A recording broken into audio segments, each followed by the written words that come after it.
Welcome, everyone, to the monthly meeting of the Arts and Culture Commission. Today's date is September 17th, 2009. Richard, introduction, please. Yes. Roll call. Commissioner Stepanian. Yes. Commissioner Lee. Present. Commissioner Dovanesian's absent. Commissioner Solis. Here. Present. Commissioner Wagner. Present. Commissioner Gregorian. Present. Chairperson Kivanian. Here. The agenda for September 17th meeting was posted on the bulletin board outside City Hall on September 11, 2009.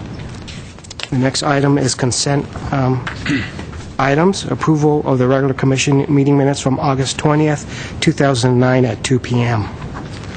Move approval of the minutes. Is there a second? Second. Okay. Roll call, please. See if there are any corrections. Any corrections or any comments, changes? Okay.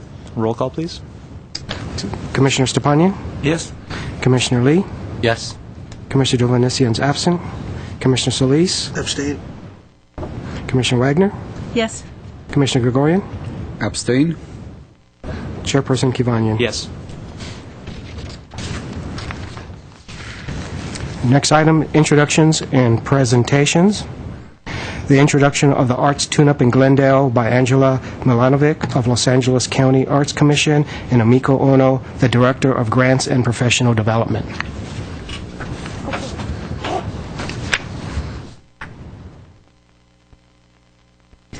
Good afternoon, Commissioners. My name is Emiko Ono. I'm the Director of Grants and Professional Development at the Los Angeles County Arts Commission. Thank you for having us here today. I'm just going to spend a few minutes talking about the Arts Tune-Up program that we are presenting in partnership with you, which we very much appreciate, on Saturday, October 24th at the Glendale Civic Auditorium. This represents our second partnership to present an Arts Tune-Up in the city of Glendale.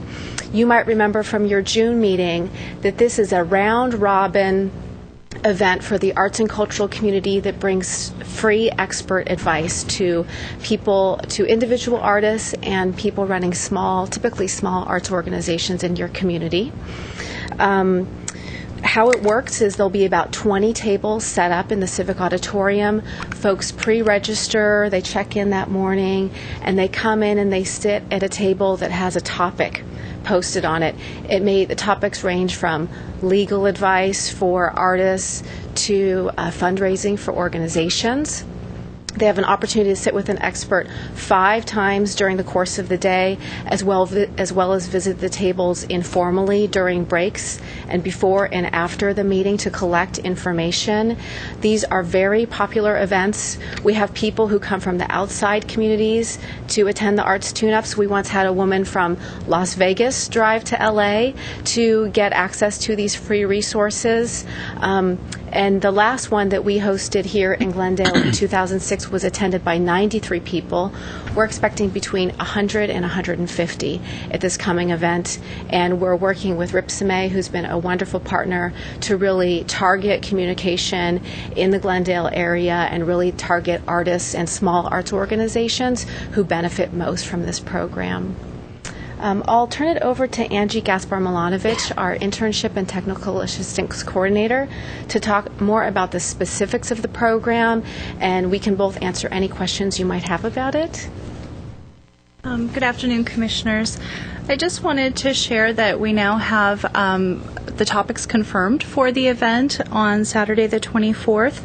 For individual artists, we're going to offer fundraising for individual artists, health insurance, indie production and marketing for musicians and media artists, legal issues for artists and writers, marketing for visual artists, PR for performing artists, and we're very pleased to announce that Ripsime will be offering a new topic entitled Licensing for Visual Artists that we're very excited about. In terms of the offerings for small budget arts organizations, we're going to have board leadership for challenging times, collaborative marketing programs with LA Stage Alliance, cultural and community outreach, fundraising for organizations, and marketing for arts organizations. And then we also have topics that are of interest both to individual artists and administrators of small arts organizations. And those topics will include advocacy, arts education, in-school resources, and working in arts education, as well as intro to public art. We also have our partners present that day to provide information about other opportunities that participants can learn about.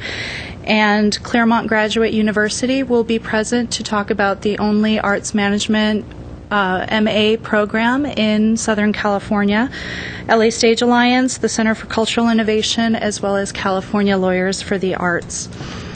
And for organizations and individuals, we're encouraging everyone to register online. It is free, but we would like everyone to secure their space beforehand. And anyone can register by going to www.surveymonkey.com/ATU Glendale. And if someone doesn't have access to the internet, they can call me at 213-202-3981, and I'm happy to register anyone over the phone.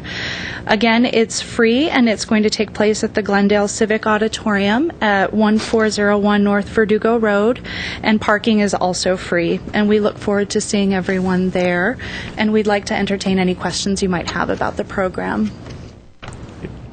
Any questions from my colleagues? Commissioner Wagner? Yes.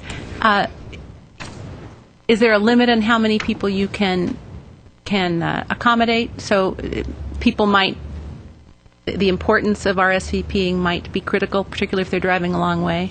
Exactly. It's we've capped it at 150 people so that there are no more than 10 people per table so that you can really have a chance to learn from the expert as well as get your questions answered. So if registration, once it caps at 150, we have a wait list, and then the morning of the event, we allow people that have already pre-registered to enter, and then we ask for, we find out if there are any no-shows, then we'll let people in that have either just walked in that morning or are on the wait list. And a question that may be more for Ripsmay. I'm assuming all of our artist contacts who are part of your regular list Yes, have we been already informed. sent them our e-blast. Yeah, great. And we are going to send another one next week. And also, we asked GTV6 to have the flyer on our public TV, and this information is also on the city's website. Great. Do you know what the responses are so far, so we have an idea? Sure. So far, we have 25 RSVPs. We're over 6 weeks out. It tends to really increase exponentially in the next few weeks, and then the week before is when people really start to sign up. So and we're expecting a large turnout with the size of the city of Glendale, how large the arts community is. We're expecting 100 people. Great. Any other questions? Commissioner Ryan? Just a little comment. I really appreciate you doing this. I think this is extremely important for artists to know and to participate in these kind of activities because it will help them immensely. And I really would like to have this as publicized as possible. So I don't know who is responsible, maybe Ripsime, Richard, or We all. but We all have been working collaboratively. so the more it is, the better. 25 RSVPs 6 weeks ahead of it is good, is excellent. I'm sure it will get much bigger and better soon. And probably you might have to turn people away, and I hope that doesn't happen. But I think because of the importance of this and all these subjects that you are going to discuss, I really hope that it will be publicized as much as possible. Absolutely. Our communications department is also working on publicizing and sending out a press release to our media contacts as well as through LA CultureNet, which is a listserv with over 6,000 people registered that find out about events that the Arts Commission is sponsoring. So we're promoting it now every week to increase participation, and we're excited about it. I really appreciate you doing this. I congratulate you. Unfortunately, I may not be able to attend. I'm going to be out of the country, but I'm not an artist anyway, so it doesn't matter. The important thing is the important people should attend. Thank You might not be able to attend, and you're going to be out of the country? Are you able to travel in a way that we... I may come back for this event only. I won't. I'm going to be out of the country, so I won't see you there. But I wish you all the best of luck. Thank you very much. Thank you very much. Thank you for having us. Thank you. Thank you so much. Thank you. Next item, please. Oral communications. Okay. First card I have is Yolanda Rossi, who actually lives very close to me, apparently. Oh, yes. Hello. My name is Yolanda Rossi. I'm a resident of Glendale since 1981.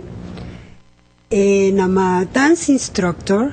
I teach people to dance, all ages, from children to... I have one student that is 95 years old, and she's still dancing with us twice a week. So I'm a dance instructor. And of course, I'm born in Buenos Aires, Argentina, so I teach Argentine tango. And other types of music, but all related to Argentine tango, my country. My school is located in my home. It's a small school, but it's enough to teach. And I also teach at the Luna Dance Studio in Colorado Avenue. I also teach in other cities, but mainly in Glendale. Those are the two locations. This year, and that's what I am here, we are, for the first time, taking the students, promoting their efforts, and taking them to dance in a theater, taking them from the dance school to the stage. Everybody is very excited about it. They've been preparing their material for many, many, many months, and we call it regular people show, because it's not professionals. They not been in the theater before, but this is going to be the first time, and it's going to be a new experience. And this is going to happen in the Alex Theater, October the 11th. It's a Sunday. You are all invited. It's going to be a very, very, very nice show. And at the end of the show, we're going to invite everybody to come to the stage and learn a few steps and dance with us. Okay. So the tickets are available, and of course, in the Alex Theater, and also through the internet. The tickets are only $22 or $27, so it's very, very affordable. And as I say, it's Sunday afternoon. Yes. What time Sunday afternoon? It's going to be 6 p.m. after an event that is happening the same day. Right after Unity Fest. Yes, that's right. That's right. We can move right in from the street to the stage. Absolutely. I hope everybody will do that. And I'll be very happy to answer any questions. Anyone? Questions? How many students do you have performing? 22, 24. 24. Some are couples, married, and some are single. And they've been, as I say, working for this event and this effort for several months. So that's the amount that we're going to have on the stage. They've never been in a stage before. None of them are professionals. So this is an event that has been done a couple of times in Las Vegas. And when I went to Las Vegas and I saw the show, I thought it was such an inspirational event to give the opportunity to us, regular people, to also do and perform and have a video and have a program talking all about us, you know. I thought it was such a nice concept that I invite the promoters and the teachers to come to Glendale and do this with me. You say that you have other events related to this, Yes, this is going to be October the 11th, but we do events all year around. Actually, in Los Angeles City is a place to dance tango every day of the week, and during the weekends, there's 2 or 3 places that you can choose from. It's a big community, amazingly enough. It's a big community. We are all over, and we enjoy meeting each other and dancing. And would that information be on this at this website? Yes, yes, it will. All the information of every single event. Richard Gregorian? Do your classes have several levels, let's say for a beginner or and an intermediate and advanced, or how do you organize that? Yeah, that is correct. We teach beginners first, of course, and amazingly enough, after 5 or 6 classes, you don't believe anymore that you are a beginner. You go to the intermediate class, and then from the intermediate we have advanced. Depends on everybody's ability. You will learn according to your own talent. So, but usually with the first 5 or 6 classes, you will be able to dance anywhere. Dance with the Stars. Dance with the Stars? No. So Not with 6 classes. These performers are going to be your entire student body, including the beginners? That's correct. Oh, that's very nice. That's correct. The beginners put such an effort. They're not beginners anymore. They created a routine by themselves, and they are not beginners anymore, of course. That's very nice. Yes. All right. Any other questions? Thank you very much for coming. Of course, you are all invited. I hope I see you there. Thank you very much for giving me the time to talk about it. Thank you. Next card is Mary Alice Wallen for One Book, One Glendale. Commission Chair, Commissioners, thank you for having us here today to talk about One Book, One Glendale. I have some for you. This is the 3rd time we've spoken before this commission, and this is our 3rd year of presenting our citywide reading program, where we invite the people of Glendale to read the same book at the same time, talk about it together in book groups that meet throughout the city, and attend some programs related to the themes of the book and meet our author. We have an adult component and we have a children's component, as we do every year. This is a really wonderful program. You know, last year we had almost 4,000 people participate. And we celebrate the joy of reading. We talk about the importance of literacy. We talk about the power of the book. But, you know, this is a program that really brings people together. People of we talk about diversity all the time, but here's an opportunity in Glendale where people of every background can talk about just one thing together, and that's a book. Our book this year, our adult book, is Shanghai Girls, and we are thrilled. We went out on a limb this year. We chose a book back in early spring that hadn't even been published yet. Lisa C. is a very well-known author. You may have read On Gold Mountain, which is the story of her family's arrival from China, her Chinese-American family, or Snowflower and the Secret Fan, which is about foot binding. And she's a very popular author. And this is a story that we think the people of Glendale would enjoy reading. We always try to pick a book that relates in some way to the people in our community. And it's a story of 2 girls, Pearl and May. They're in Shanghai. It's 1937. Through a series of unfortunate events, they need to leave China. They come to California. They spend time in a place called Angel Island, which is off the coast of San Francisco, and they're held there in a prison situation, and then they come to Los Angeles' Chinatown, and it's about their lives. If you look at our reader's guides, we have all kinds of information about the book, the author, about the backgrounds in which Pearl and May lived, and about China City, which was near Chinatown in Los Angeles. We hope people will come to our book group. We hope people will read the book. We hope people will come to our book groups, and we hope people will come and meet Lisa C. on Wednesday, October 28th at 7 p.m. And Glendale Community College has also chosen this as their campus-wide read, and Lisa C. will be coming to the GCC campus the next day. Teresa?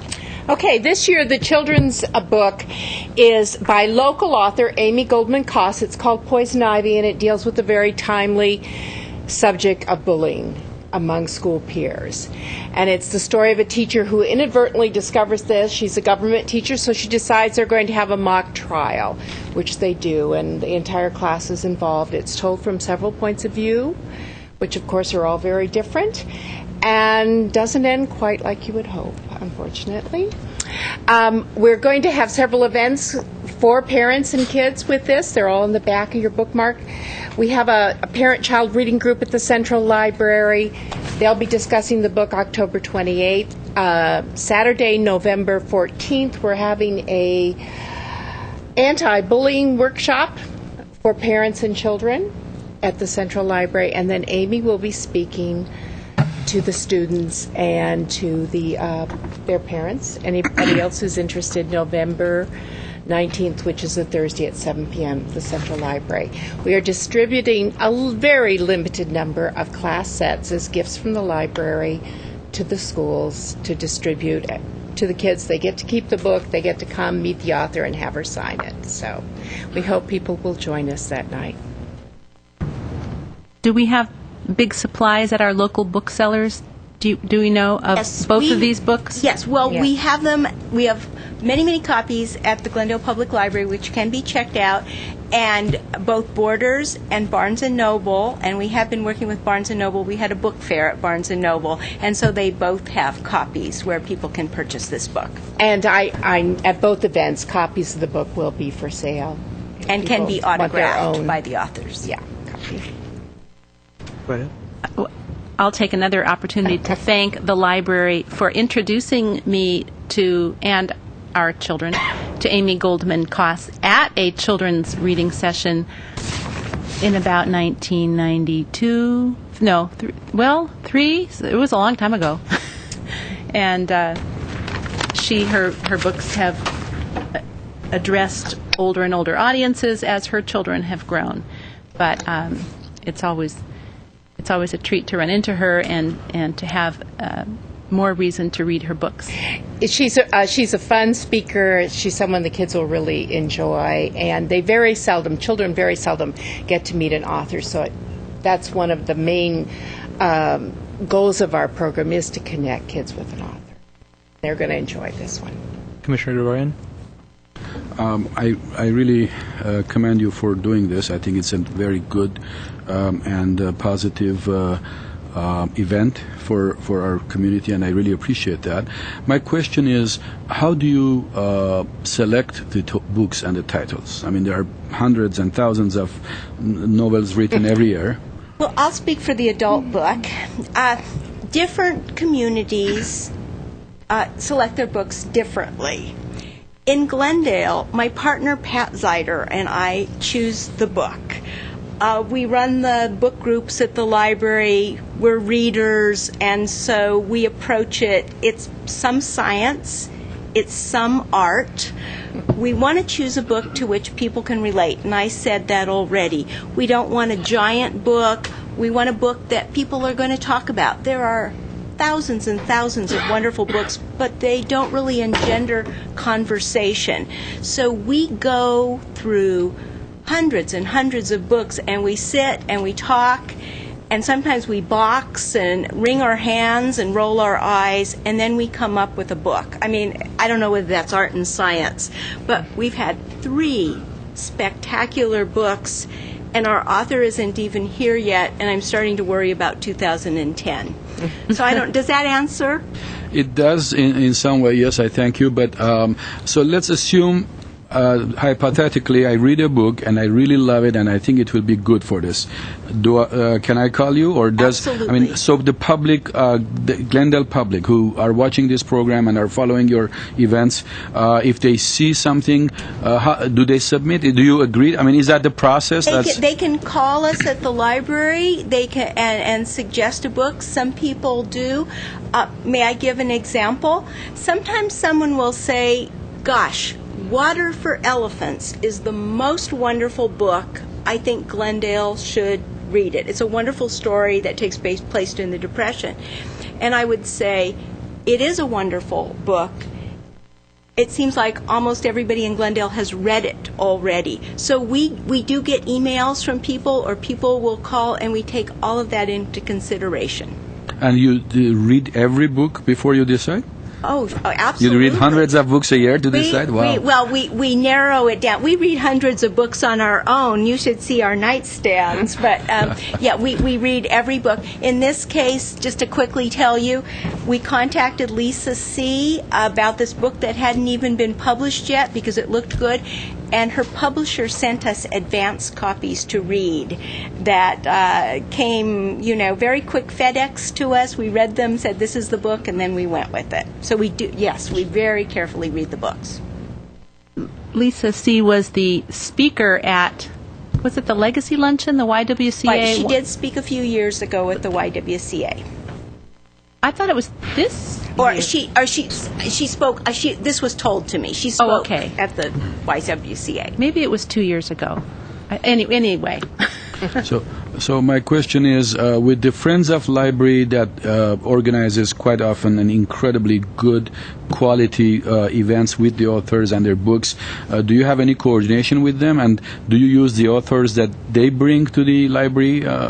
Well, we are coordinating. In fact, thank you for giving me the opportunity to advertise, because as part of our whole program about Lisa C. and One Book, One Glendale with the theme of China, we work with the Friends of Library and the Artists and Authors series, and tonight we will be presenting an author speaking on his book, Invisible China. So as part of their program, they work with us, we work with them. Another local author. Yes, a local author. Okay, thank you. Thank you. Thank you. Mr. Commissioner Lee. I, of course, being of Chinese descent, really appreciate picking a story about the Chinese and their process in being in America, especially with Lisa C. writing it. I've had the pleasure of meeting her before, and she does bring a lot to Chinatown, as we're all very involved in Chinatown. And thank you for your partnership with Barnes & Noble, because I actually announced the event at Barnes & Noble at the last commission meeting, and bringing in the Chinatown Lion Dancers. Yes. So thank you for having that done in Glendale. It's our pleasure. It's a very exciting program for us, so we appreciate the time you've given us today. Thank you. Thanks so much for coming. Thank you. Before I call the next two cards, I have a question for Mr. Grant. The subject on both of these is one of our agenda items. Shall I? Yeah, it should be held to the They agenda. should speak to item. the agenda. Great. Okay, so the following speakers will be held until the agenda item approaches. With that, next item, please. Business agenda, action items, assigning 2 commissioners to the advisory group for the Rachmaninoff International Junior Piano Competition Project 2010. Well, this is an action item recommended by the City Council to form an advisory group to look into the idea of supporting the Rachmaninoff Piano Competition and Festivals project. The advisory group will consist of staff and 2 arts and culture commissions and parks commissions, and they will get together with the festival organizers to learn more about the project, to learn about the process of producing the competition and the structure, to understand the structure and the operational details. The recommendations that will be made by this advisory group will determine if this is a suitable project for the city and it's a good fit for the city. Basically, that's what we are going to do today, to vote for an advisory group. If you have more questions about the project, I invited Mr. Armen Dertatopoussian, who is the founder of the festival, the organization, and he will answer your questions. We also have a short DVD to show you from Pasadena Piano Competition. If I just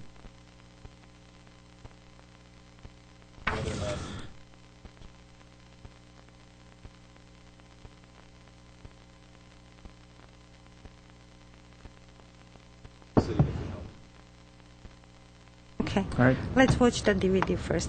Sure.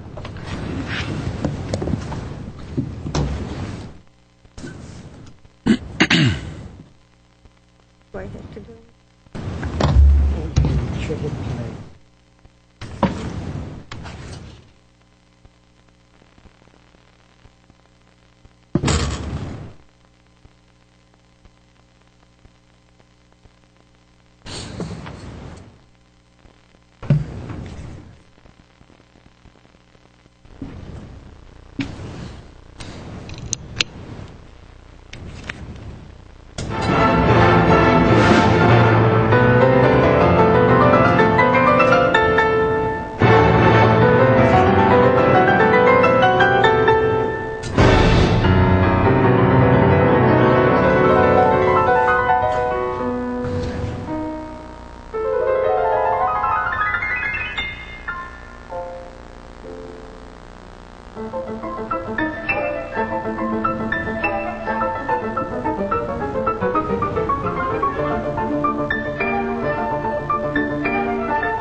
That was Rachmaninoff Rhapsody on a Theme of Fragment. Really curious.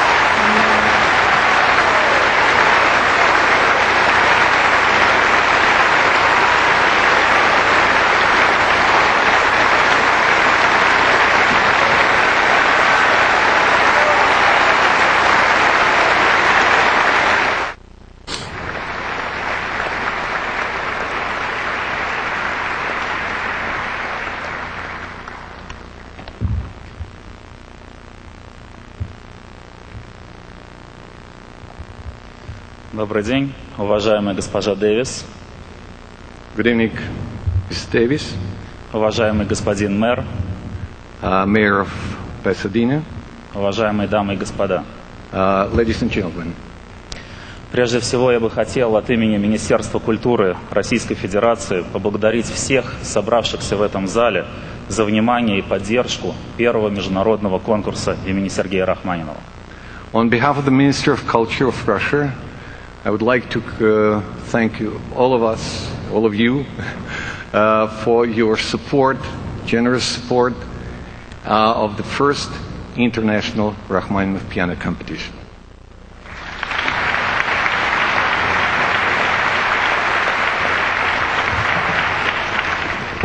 It's a great thrill as mayor of Pasadena to be here to join with Douglas Yoder in extending a cordial welcome, in extending a personal welcome to Denis Molchanov, the first Deputy Ministry of Culture from the Russian Federation, and First Lady Sharon Davis from the state of California. We're honored to have them with us this evening.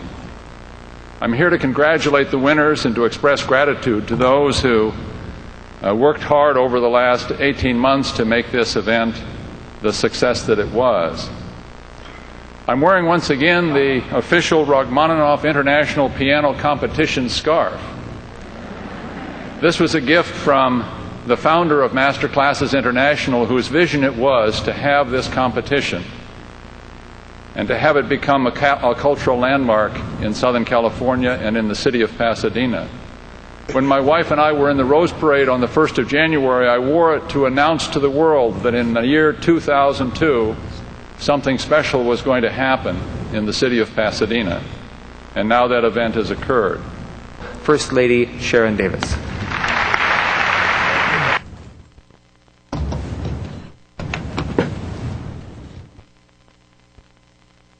In the interest of time, I think we all understand the yes.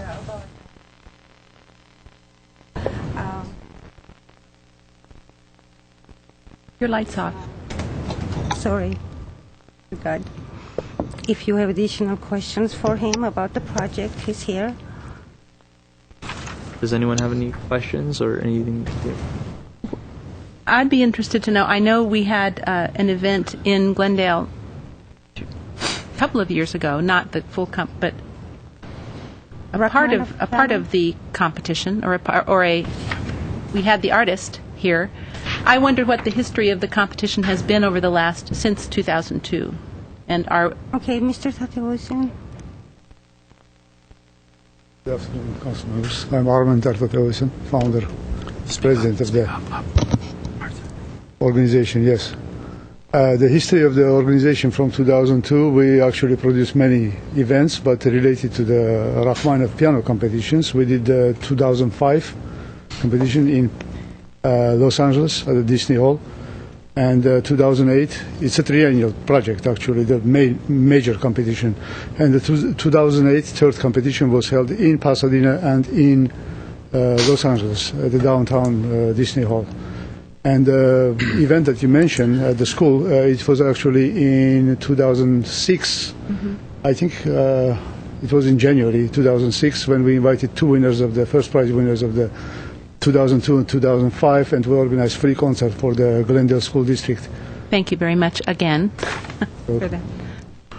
And Zen, who I think brought it here that time. Yes. So the question is, are you looking for a sponsoring city for 2011? Partial sponsorship. 2010. 2010 October, actually. We have dates at the Alex Theater already reserved for the event. Oh, okay. Thank you. Any other questions or? So the sponsorship is partially financial, and is it location also, or? Yes.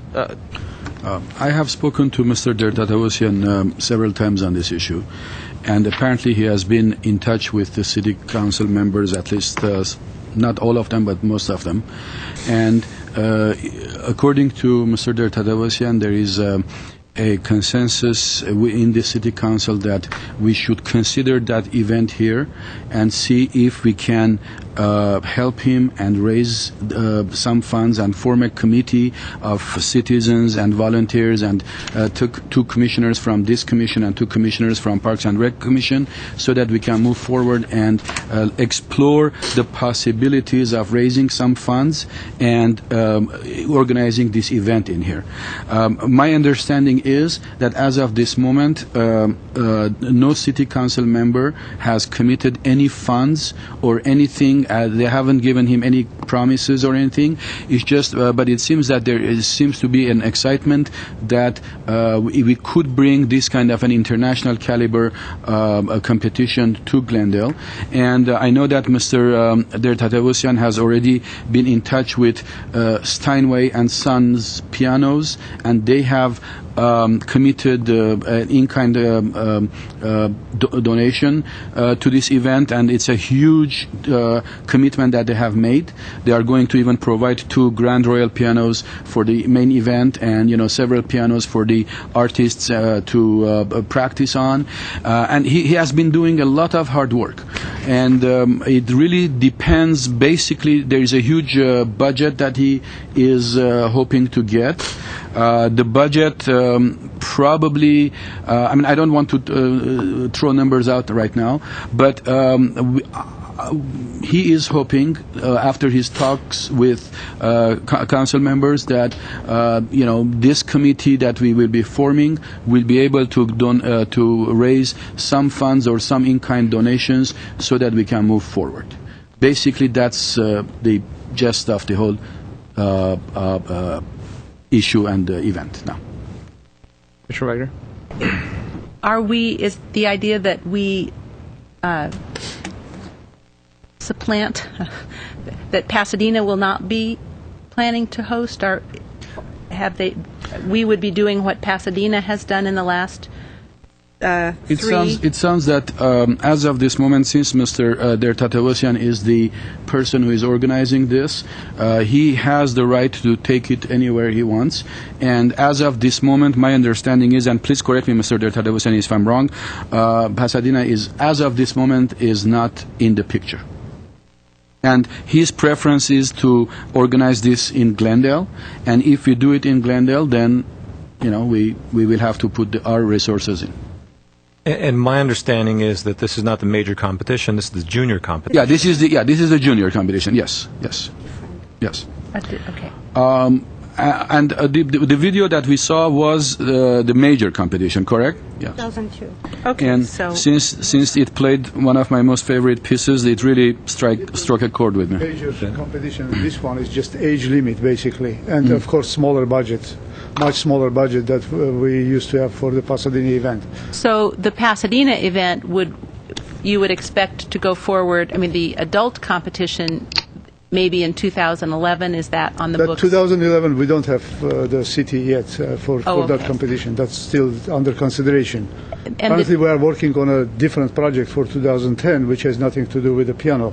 It's for singers, for vocal competition in Santa Barbara. But that's taking place in May of 2010 in Santa Barbara. Is this the first junior piano competition? Piano competition, this is the yes. inaugural junior. Inaugural, actually, junior. Yeah, yes. okay. Actually, it's going to be first time. Yes. Okay, thank you.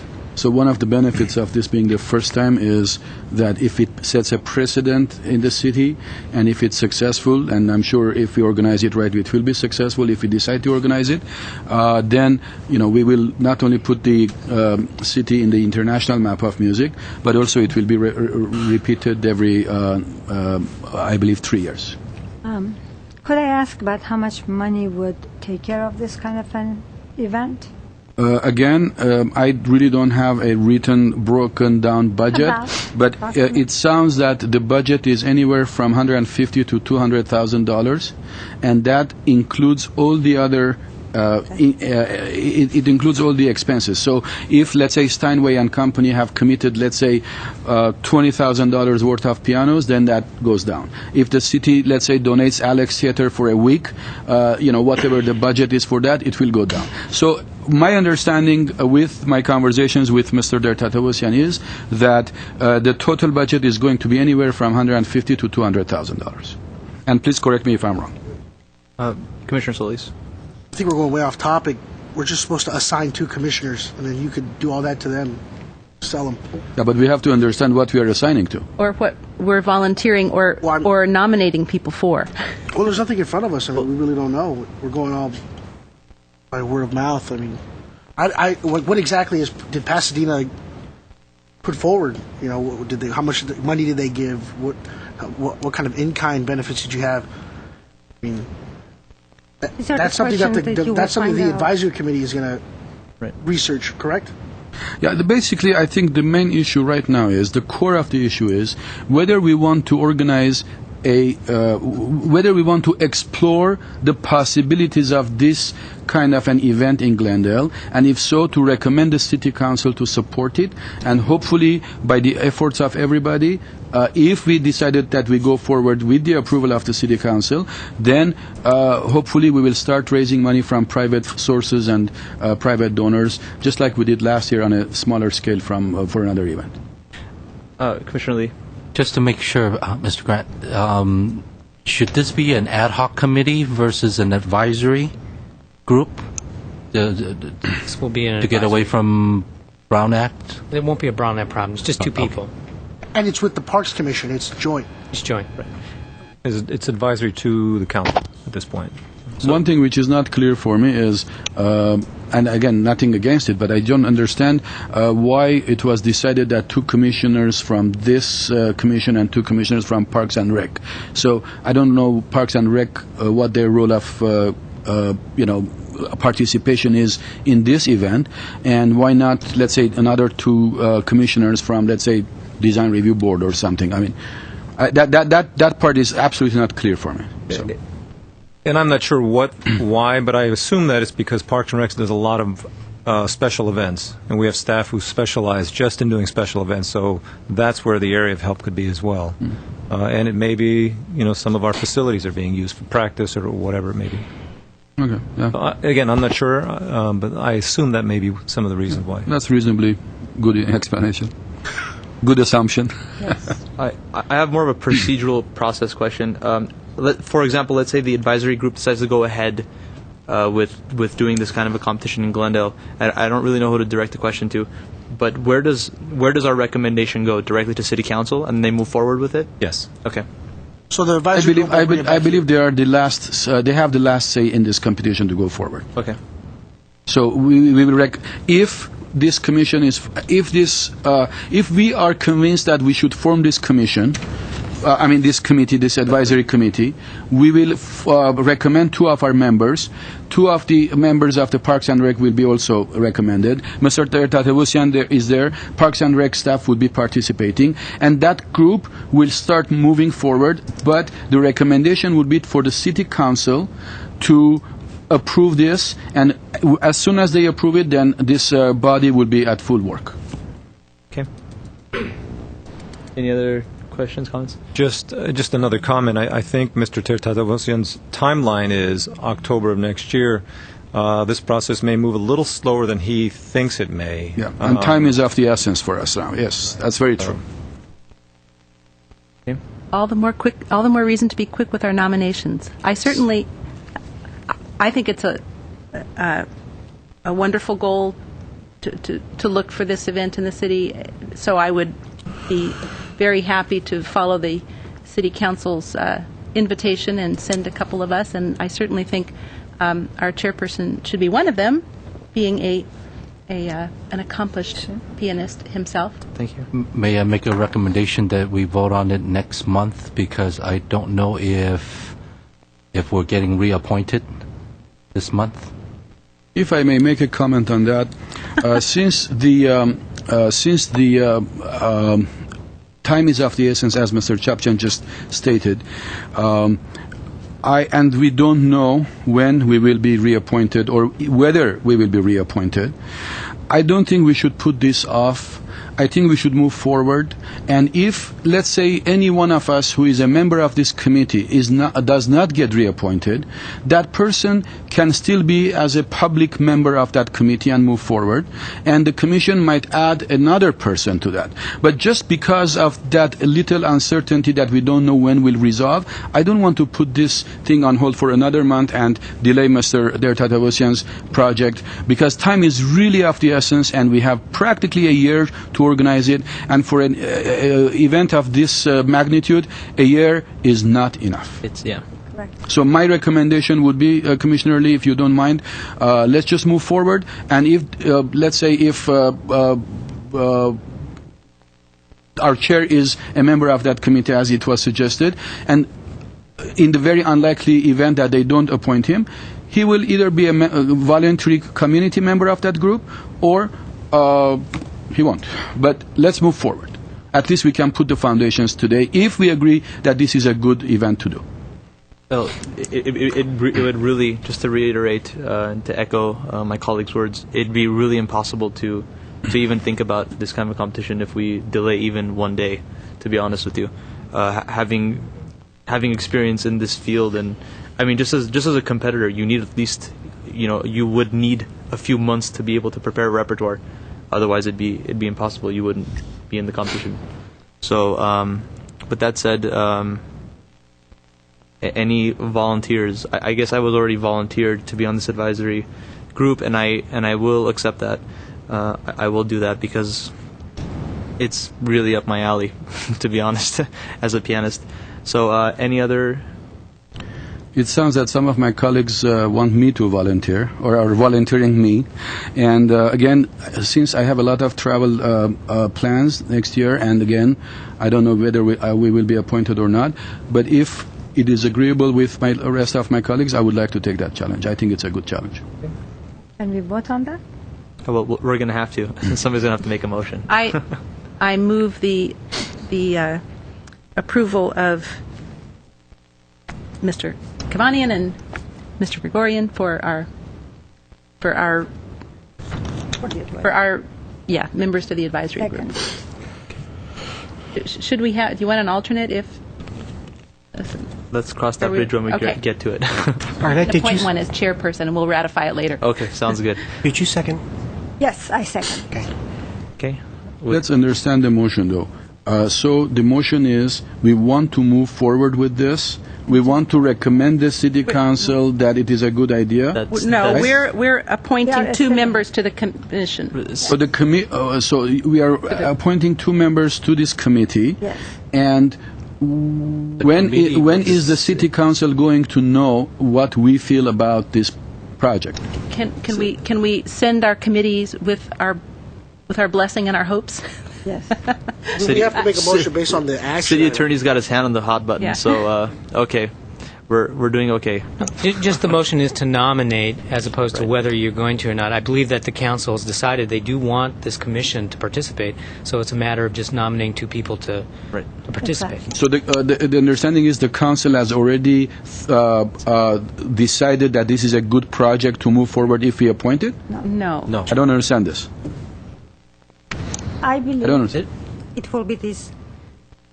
Could I say what the I think? advisory group's job to explore the visibility, then to recommend to the council.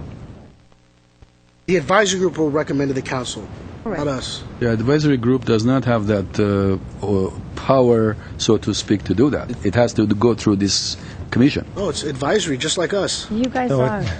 Let's clarify that. It's two members from this group, two members from the Arts and Culture Commission, and staff. Okay. So it's just two volunteers from this group, really, for the advisory group. There is a. And what is this advisory group going to do? I mean, what is the relation to the city council? Has the city council already decided that they are moving ahead with this, or they wanted our recommendation, I believe? I don't believe the city council has decided what to do about this. I think they want this group to look at this, assess it, and then come back and make the recommendation. To them or to this body? To the city council. To the city council directly. That's fair enough. Glad we clarified that. That's fair enough, yeah. After you agreed to be on the advisory group.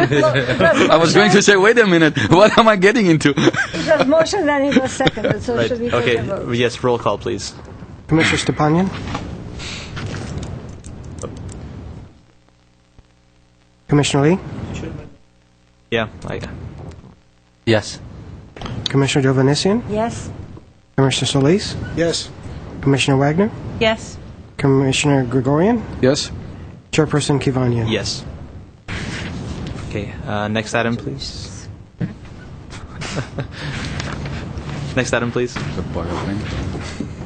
Review of Downtown Specific Plan, DSP, art requirement located at 225 West Wilson Avenue, Hyatt Place, Glendale. Report of Alan Lamas and report of Alan Castillo. Okay. This is our very first public art project. We're very, very excited. And we have two reports under this one item. One is an informational report, which is prepared by Alan Loomis, the principal urban designer.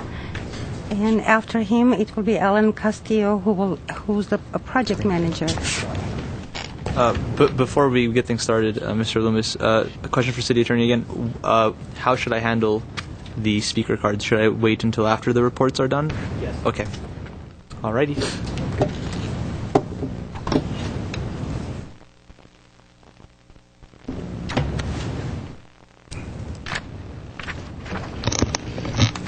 Good afternoon, Commissioners. Today is actually a rather, at the risk of hyperbole, an exciting day, I think, for the City of Glendale, downtown, and for the Commission.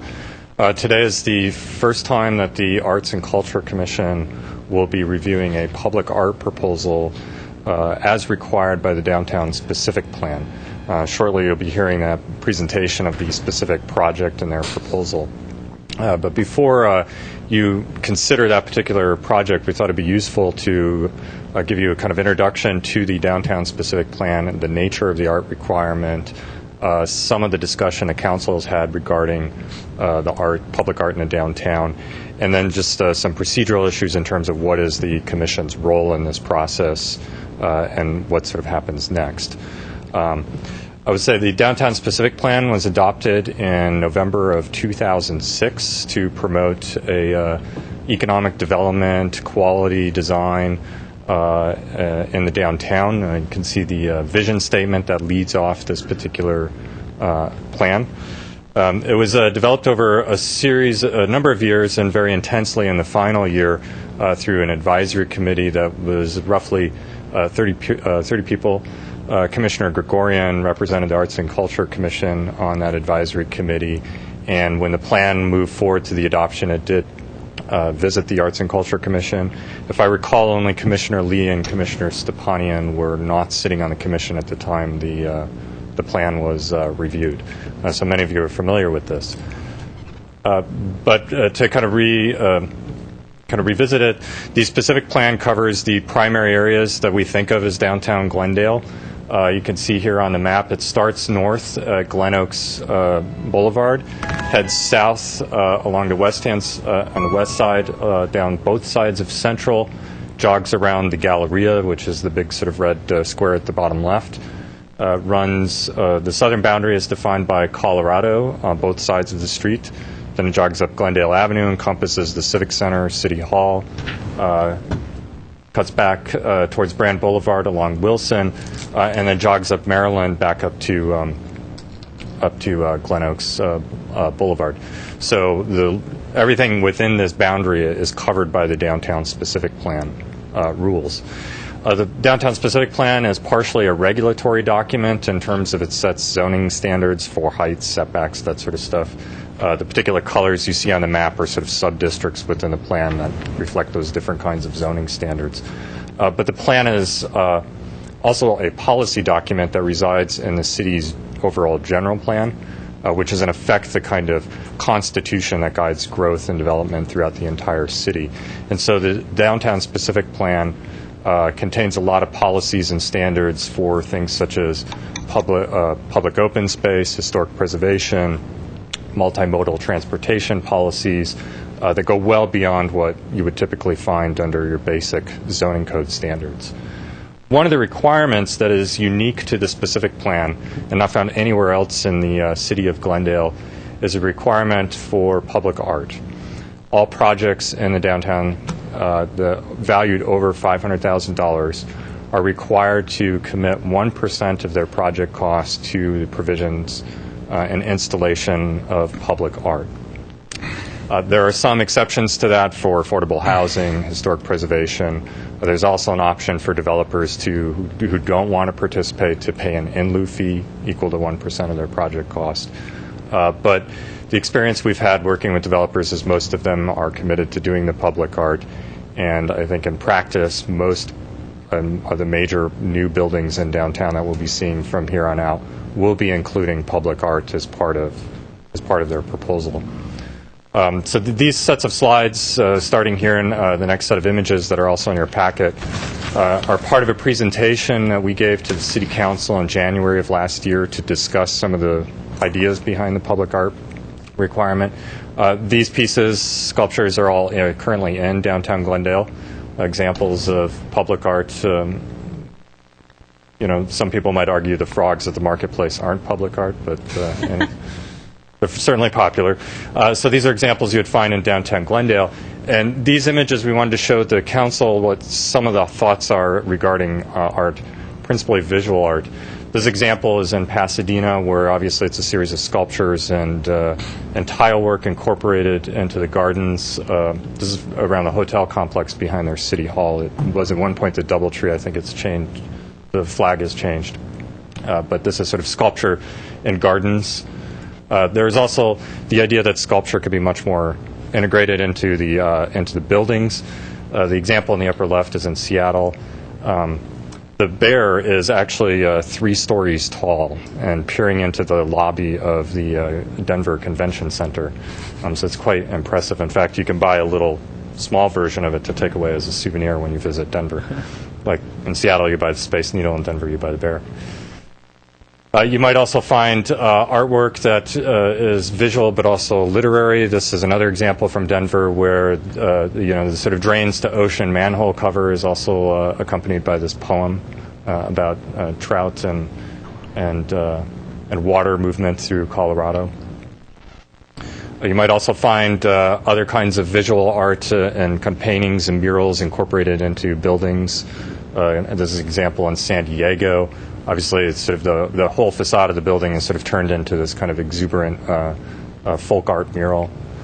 Another example of that in Pasadena, where this is the cinema lofts, and obviously you can see there's this tile mosaic that sort of clearly tells you something about the name of the building in terms of the cinema. The 217, incidentally, that's the address of the building, so that's why it's not 123. But there are also examples of visual art. You might find this example in Hollywood, where you see actually there's the shadow effect of this kind of billboard. So the billboard kind of feature, art feature is on one building, but the actual experience of the art is actually on the building across the street as it casts shadows. In this case, this is these images. The images are from various classic westerns, is what you're seeing here. I forget the specific movie. It's obviously not The Magnificent Seven. And then another example of this one in downtown LA you might be familiar with. This is near Staples Center. And this one, the bottom image, you've got this grid of red squares on the facade of the building. And at the lobby, which is the top images, there's a similar grid of squares. And as pedestrians walk across that grid of squares, they activate the lights on the building. So the lights on the building are changing as people walk in front of through the plaza. So it's an interactive piece in addition to being a visual piece. And then finally, another example from downtown Los Angeles. This is at the Caltrans building, where it's actually very subtle and so well integrated into the kind of aesthetic of the architecture that it's hard to know where the public art piece is and where the building is. In this case, there was an artist who works with neon light who designed the neon ring. You can sort of see it, the horizontal bands of blue and red is the art installation that's sort of tied into the overall architecture of the building. And this is in the plaza that leads up to the lobby of the structure.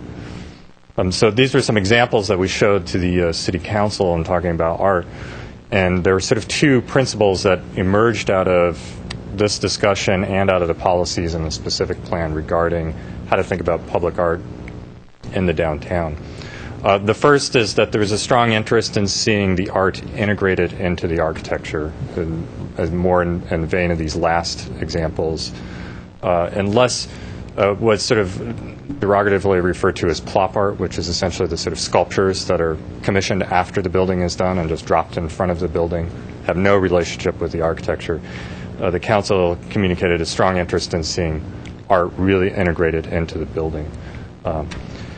The second standard or principle you could sort of extrapolate from the specific plan is that results in a pretty, well, coming back to the first one, that results in a very high degree of collaboration between the artist and the architect in the early design phases of the project. And ideally, even though the architecture may be a work of art unto itself, the expectation is that the public art piece is created by another author, so that there's this collaborative effect between artists and architects during the design process. The second principle the downtown specific plan lays out for public art is that the art should be public. It should enhance the public environment where the average downtown visitor is going to be, namely the city's public sidewalks, the public plazas of buildings, public open spaces. So it sort of suggests that artwork that's located in a gated courtyard or within the building lobby isn't really meeting the intent of the public art requirement. One might make an exception for some very exciting sign display or light display at the top of a skyline, at the top of a high-rise building. So those are 2 basic principles that we're sort of using at this point to think about what the role of public art in a downtown is. I will say that this is all talking about visual art. The examples you see here is visual art, There's nothing in the specific plan that prevents a developer from proposing to meet their art obligations by, say, funding a year-long concert series in the public plazas of their buildings. That's something that specific plan would be open to. So that's sort of the basic kind of overall picture of the art program in the downtown. As regards the Arts Commission's role in this process, you are an advisory body to the City Council and the redevelopment agency.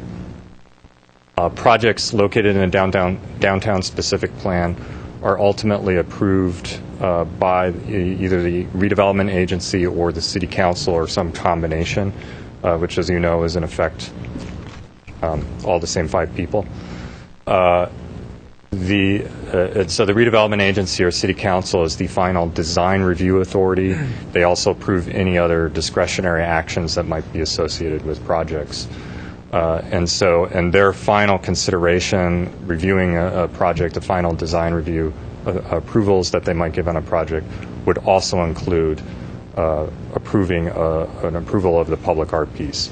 So the council will ultimately be the final authority or approving body on public art as part of downtown projects. One of the things this does is that it forces, I think, the architects, developers to think about their public art in the early phases of their design project, which is why typically you will be seeing public art proposals after a schematic design or stage 1 review by the City Council, but before the City Council makes their final design review on a project. So there's an opportunity for the council to get your input on the nature of the public art piece before they approve the entire project and all the other kind of entitlements that go with it. So with that, I just want to leave, before turning it over to my colleague Alan Castile to introduce our development team for today's project, I'll give you a sense of some of the projects that are pending throughout the downtown. This map is not in your packet. The red square is the Hyatt Place proposal you'll be looking at shortly. The orange squares represent other projects in the downtown that have received one form of entitlement or another and potentially would be coming forward with a public art proposal. So ultimately, there'd be hopefully a significant number of projects, a significant number of public art pieces in the downtown under the specific plan requirements. So with that, my brief presentation is concluded, and I'd be very happy to answer any questions regarding procedure and policy and that sort of stuff. Commissioner Dormanson? Well, I have 2 questions. Number 1, how do we understand or who decides that the artwork that, is going to be installed is going to make that 1%? Like, I know this was just a shot of the building, but I could not visualize of a building of that magnitude, the neon lights making 1% of all the costs that was in the building. So that was one question, that's curiosity. Now, the business part of the question is that that 1%, if it's not used in the installation of art in the building, where does it go? Because for a concert like Rachmaninoff, we need to approach people, and most probably that should be where we should go to ask for all the 1% that could come to the city or to the agency that it goes. To answer the first question, it would be the responsibility of the developer team to actually demonstrate that their project, their proposal is the value. They would have to give you a valuation and the City Council evaluation relative to the valuation of their project. So that is something that you would expect to see from them, or the council would. As regards to the second question, in terms of the 1%, the art requirement, it's a requirement by the specific plan that developers provide for public art. Should they choose not to do the public art on site, they would pay 1% an in-lieu fee equal to that 1% to an urban art fund that would be managed by the city for the purposes of public art in the downtown. Which is us. Which is us or the city? It would be, I believe ultimately it would be the City Council or redevelopment agency would be responsible for how those funds would be spent. Thanks for that response, because that makes it easier for us to have the advisory group when it gets to that point to see where we can raise the money for. Right. I will say at this point that we haven't had any, as I mentioned, we have not had any developers indicate they want to pay the in lieu fee. Everyone has sort of said, well, if we have to spend this money, I'd rather spend it in a way that benefits my project and give it to the city for you to spend however you see fit. So, as I said, the reality is the majority of projects will be attempting to incorporate art into their site. And thanks for the clarification. You're welcome. Thank you. Any other questions? Okay. Thank you very much.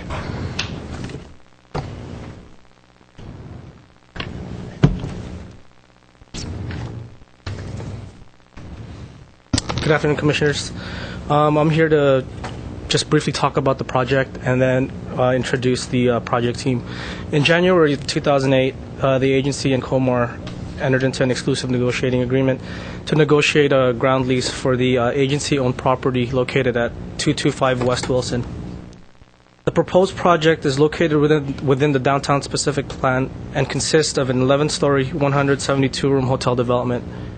The project includes ground floor retail space, conference rooms, garden decks, fitness center, and a pool.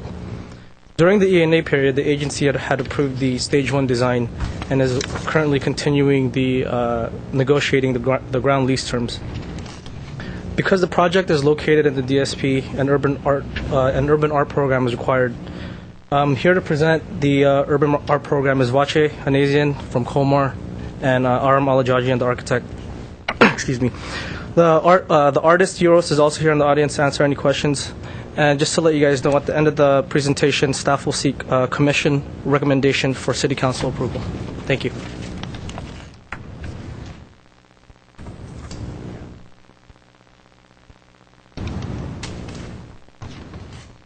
Good afternoon, members. My name is Vache Hanessian with Comar Investments, and we are also very excited that we are the first developer to go through with this, so we're excited. And no, we're not going to put the 1% money towards you guys. We're going to put it to the building. We're excited about that. So anyway, today what we want to do is we want to introduce our art piece and our artist. So our artist, Euros, is a world-renowned, famous artist, and commissioned by the UN. And we'll get more into that. But we're excited. What we did is, as a family, Comar Investments, we went and we toured his studio. And after we toured his studio, everything that he was showing us was not only exciting, I mean, it came to life. Everything had a story, full of passion. And so for us, it was a real easy decision to say, we want this guy on our team. So, and I'm sure you guys will feel the same way. What we want to do is we have a little DVD that we'd like to show a little bit about Euros, and I want to about that.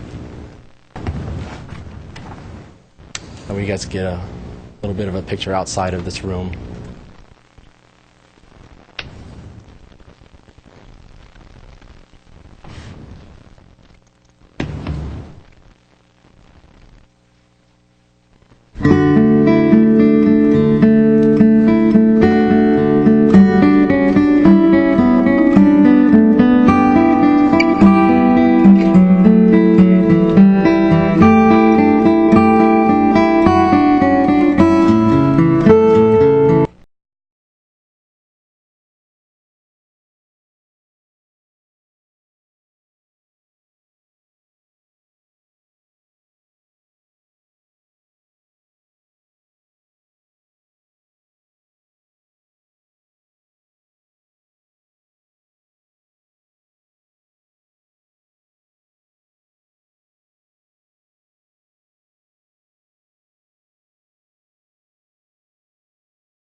We recognize steel bars and concrete walls, but there are many kinds of prisons. Repression of creativity, sexuality, ethnicity, culture, these things can kill our spirits.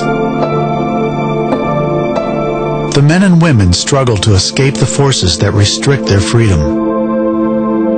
The woman bundles her child and flees toward a better future.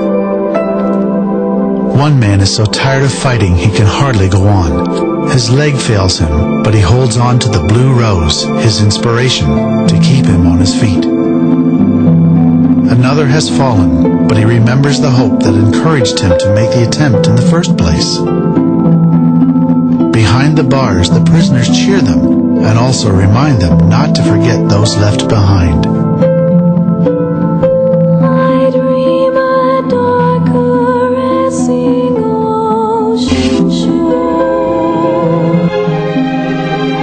Before we can begin a new life, we must allow ourselves to heal. We have to let our souls breathe a little.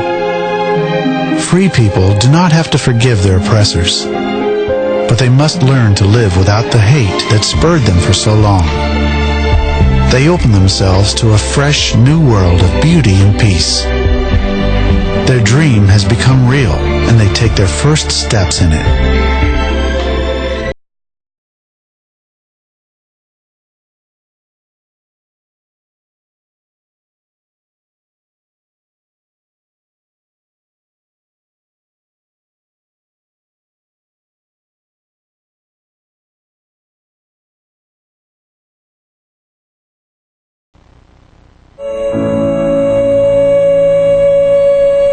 Real freedom is marked by the presence of justice.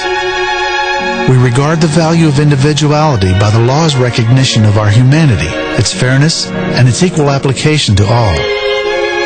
The woman holds the boy close and looks forward to the day when he can stand up as a free man.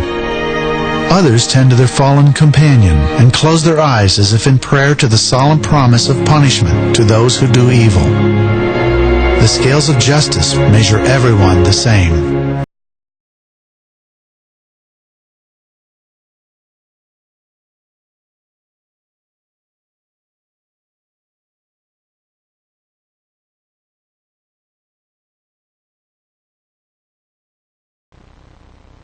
One of the great blessings of freedom is our ability to choose our futures. We can love who we want, how we want, and we can marry who we want. The man and woman are grateful for the children beside them. They can be together on their own land, build a fence that guarantees them privacy. Pomegranates grow in the window of the house they share. The children are both the source of their inspiration, the blue rose, and the promise of tomorrow that comes from it. The boy and girl cultivate their own garden of hope. Its flowers are tiny and precious.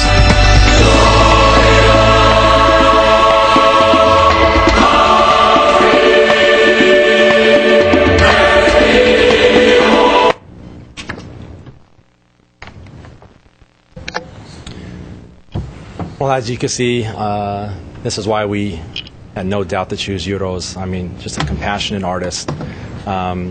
We hope that you guys will be as excited to hear about our art piece, which is called The Conversation. And, for us, our family and, Comar, it's about bringing people together, families together, businesses, cultures. It's a meeting place. Besides, it's going to be a sleeping place to, share and be part of our hotel. So we're excited. And from there, we'll let Aram Alajarian share with you the details. Thank you.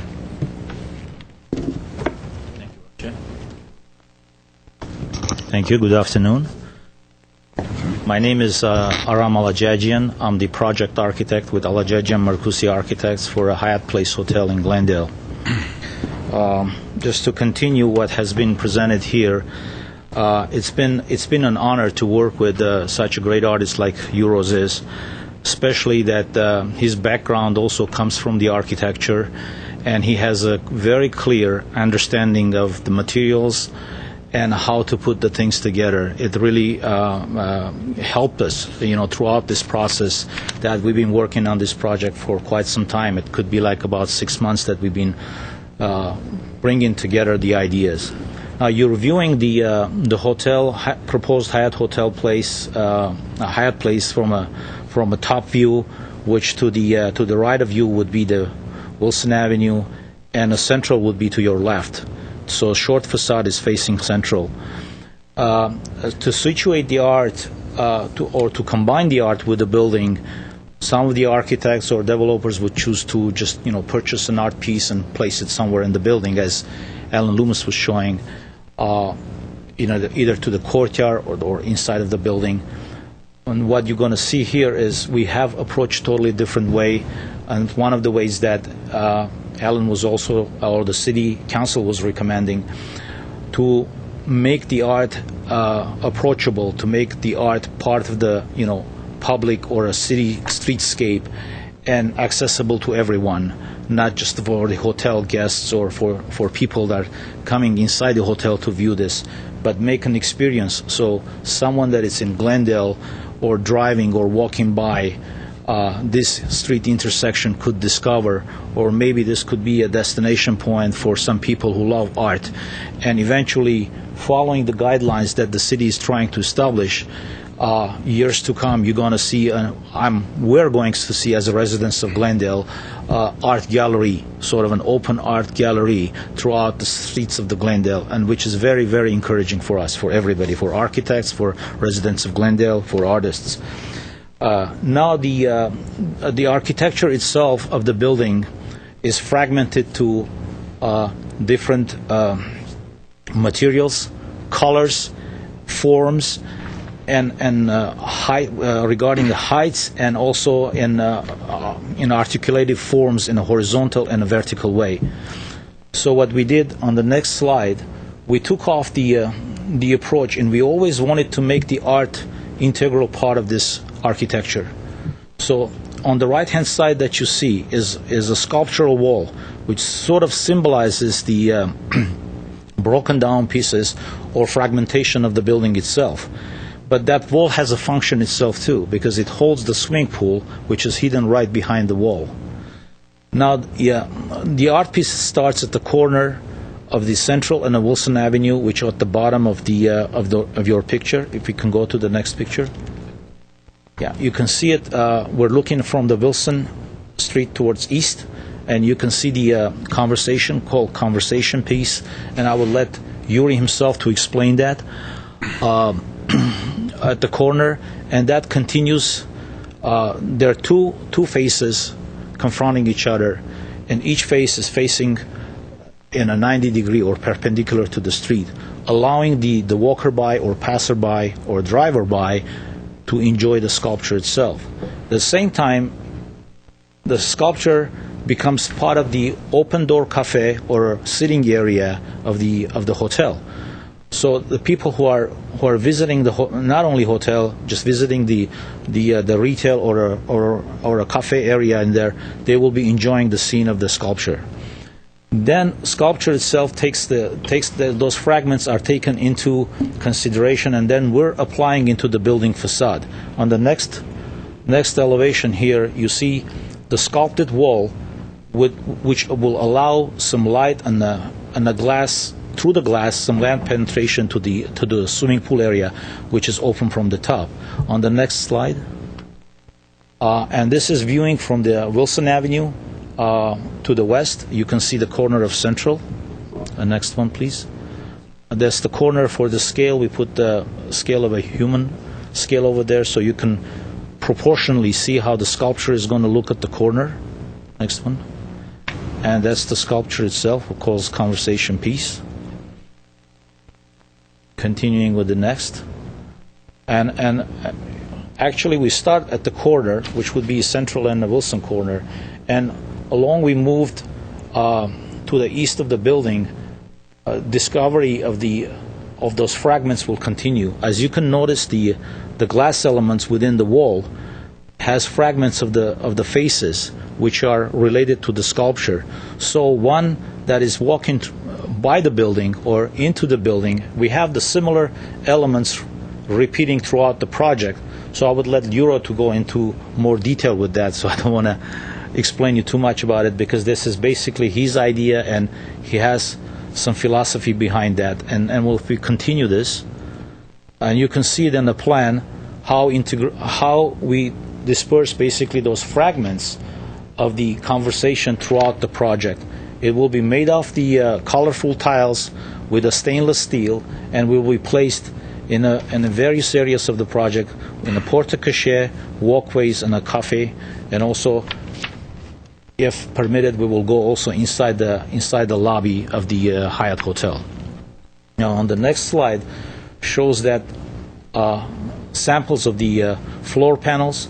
Also, this will apply into the ceiling panels of the porte-cochere. So, if you look at it, you can see the distribution of those tiles throughout the project. Next one, please. And this is where viewing from a poolside towards the out. So you're basically getting a negative effect when you are inside the building. You're still viewing the fragments of the conversation, looking to the outside. And the next one also, this one shows the night shot. So the project itself, or the art piece, is alive, let's say 24/7 throughout the whole day. Even if the evening we're going to be illuminating this and backlighting the elements. So it's always the integral part of the building. It stays with the building. Next one, please. Okay. And this is the overall view of the project. Okay, this is where I stop, and I would like to introduce you the artist, Euros, and just briefly to say that he's been presented in many museums throughout the United States and the world. You just view one of his projects called United Nations Refugee Project. Has done many pieces, and one of the recent accomplishments were the presentation of the United Nations painting in Guatemala that Ambassador of United States has presented that as a unity and a peace festival in there. And it's a little bit too early to say, but I would take the liberty in saying this, that in a couple of weeks before, Yuri has just been called up from Vatican to become a next artist to do one of the great altar paintings in Milan. And at the opening, we know that the Pope himself will be walking with him to open that painting. So it's a great honor for us to work with Euros in such a project and bring one of his sculptures to Glendale. Thank you. If you have questions, I would be answering later. Good evening, not yet. Good afternoon. It's a pleasure to be here.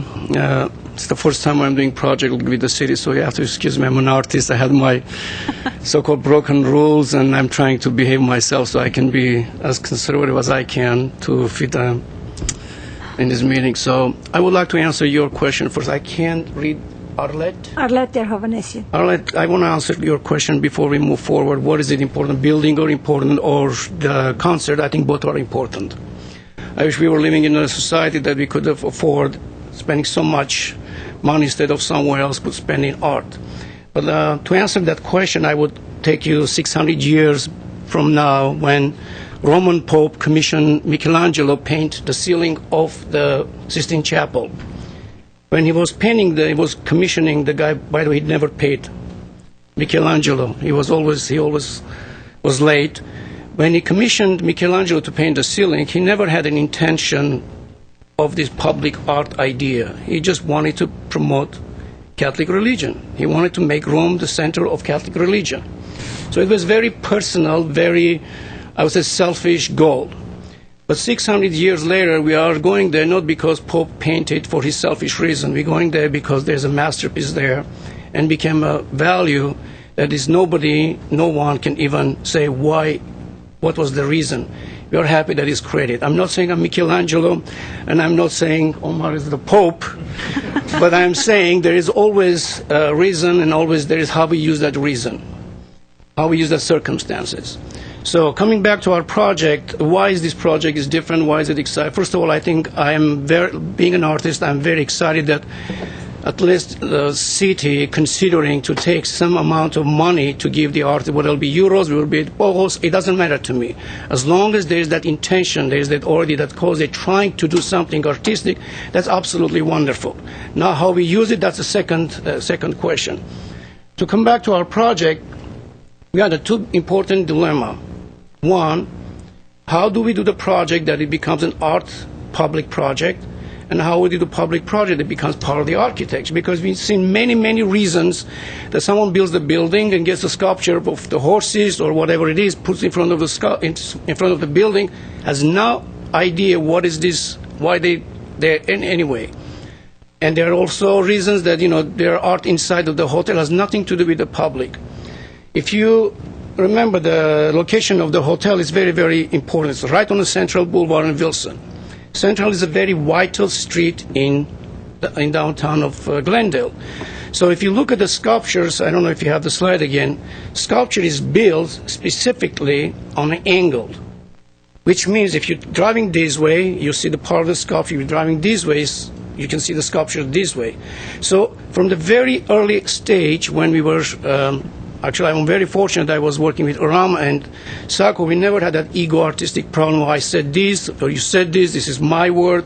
It was an integration of both energy, whether it's architecture changed because of the art, or whether art changed because of the architecture. That was an incredible experience just for me. I was already very happy with that. And we come back, and when the city guys, these are totally crazy guys, instead of being, to make it, no, you can't do that, they give us another ideas, another creative ideas, because they're very creative and they're excited about the project. So we go back, we take their ideas, and we go totally to the next dimension. And I think with that collaboration, with that beautiful communication, with that open discussion, I think we have something in our hand, which I'm very, very proud. And I think the reason I'm proud, because we have a sculpture right on a corner, which considers, I believe, as very beautiful public art with that urbanistic corner of that street. Everybody can view this sculpture, whether we're driving Wilson, whether we're driving this way. Anybody can go in a coffee shop or restaurant, whatever, I don't know what it is, I think it's a coffee shop there, without even entering the premises of the hotel. It belongs to the hotel, it doesn't belong to the hotel, it belongs to the city of Glendale. That was our first objective. Now, how do we bring this sculpture and put inside the building? How we fuse these two ideas together? The idea was very simple. I remember when my daughter, I have 18-year-old, 16 years ago when she was doing the puzzles. I'm sure some of the kids that you raised, they had puzzles. What do? You take the puzzles, throw them on the floor, and there are parts here, parts here, parts there. But visually, you already somehow speculating what is this part of this what. Something is there's like a mental image, you're trying to figure it out. So when you get to that point, you start putting this puzzle together, suddenly you see the image. Oh, okay, this is Aladdin with a lamp carrying with the it was jasmine, yes? Yes. Yeah, jasmine, whatever. I remember those moments. So the idea was perfect. I said, when someone enters the hotel, I don't want to give him just exactly what is on the corner. I want to give him glimpse of this puzzle. I'm having a part of the lips, part of the eye. What is this? It looks like a person. It looks like a lips. It looks like head, part of the head. Then suddenly when I come out of the hotel, I see the sculpture. This is where the whole thing was. And the concept is, if you think about it, in your mind you have words all over. Yes, whatever words are there. When you put those words together, create a sentence. And that becomes the first way you communicate to have a conversation. That's why the sculpture titled Conversation. So you took those words, you put them together, and became a conversation. I think the concept is very simple. I think the fusion with art and sculpture, we still have work to do, of course. Integrate in art in a front wall, especially for the pool area. I think it made it very nice marriage. And for me, to be part of this just was a very beautiful experience. I hope you like it. I hope this will be a great contribution for public art in Glendale. And I think I will push a little bit further. Maybe you are the right people to talk about this. My concept was a little bit bigger than only this hotel. Just imagine you create a rule or memorandum, whatever it is. Anyone who builds anything on a Central Boulevard, on that corner has to have a sculpture or some artwork. Imagine when you go to the gallery, what do? You go from one wall to another wall to look the art. Now imagine you're driving your car, it's like open sky gallery. You're going all the way from south. That'll be the busiest street probably in Los Angeles. So that there's lots of things we can do. It's just somewhere to start right and to put a good foundation. So that's what we did. Thank you for the explanation. Master Yuris, just wanted to say that the question I had was not that just they should spend, and that's wonderful. This dais really was influential in making sure that 1% of the money for the developers should go to the art. So that is 100% understood and respected. Just wanted to see for Rachmaninoff to whom we should approach for money. That was the You don't whole have to idea. explain. I'm your side. Maybe I'm not That's more another money item for on the art. agenda. I'm your side. But I just wanted to That make was a just comment. question. Thank you. Any questions, please? Sure. Well, not a question. Just a comment. I mean, I think it's very exciting. It's exciting to see city staff so excited about a project. It's excited to see The city conversation. Staff, period. You know what? One of the things that strikes me about the conversation is you see one part of it. We all see one part, or we often hear one part of a conversation. And I love the puzzle. I love your explanation. And I guess the real reason for my comment is I hope that we can persuade you to come visit some of our art classes at our schools It will be in my Glendale. pleasure. It will be my pleasure. We want to actually bring more to Glendale, working with Oram to bring the United Nations project to Glendale to make a very big opening after the traveling comes to LA. We can. Yeah, we're doing some. I just came from leaving our son at college, and so parents were being counseled about letting their children study what they want, and if they study art, that's okay. Well, you know this. You are a okay, perfect it's necessary. example. What are you talking about? It's okay, Well, it's necessary. Yes, I know. I'm with you on that. I'm with you. But you know what you demonstrate is that that art is collaborative with all of the with so many businesses and with so many Absolutely. efforts. And I'm ready to recommend that whatever we need to do here. Okay. Shall we wait until the presentation is complete, then we make our comments? Oh, we have then comment. We have speakers too, don't we? Well, actually, both speakers already went, so okay. yeah, we can. Yeah. Cards back there. On this issue? Yeah. City attorney gave the okay, so. Come on up, Mike. Never a dull I moment. just happened to walk in, you know. My name is Mike Mohill, resident Glendale. I didn't think this project was going to go through, but I guess it is after all. Glad to hear that. Looks very exciting from the pictures. My only concern is the setback of the building from the sidewalk, from the curb. Tall building. How many floors is it going to be? And how many feet from the curb? I like to see wide space. It's 11 stories. 11 stories, pretty high, and the from the curb to the where the building begins. How many feet are we talking about? I'm going to wait till you're done with your comments. Because That's my concern. Okay, my concern because is to be honest, it's not within our purview to make any kind of recommendations or even to discuss that. Okay. The only thing in front of us right now is about the arts, the design, that kind of art, the artistic design, and whether we want to recommend to city council if. Okay, I'm sorry. That's totally okay. Okay. Comment? Yes. I'm sorry. Let's just make him finish his comments. He has 3 minutes. After he finishes, then we will discuss all of this. And okay. Yeah, I just wanted to clarify that. So I beg your pardon because I didn't know what. Anyway, I thought it was very nice looking building.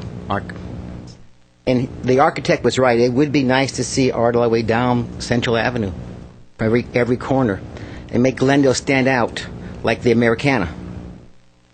We want to generate interest in Glendale, because once someone comes to the Americana and the Glendale Galleria, we want them to spend their time in Glendale, spend their money, because when they spend their money, that means there's no more revenue for the city with taxes.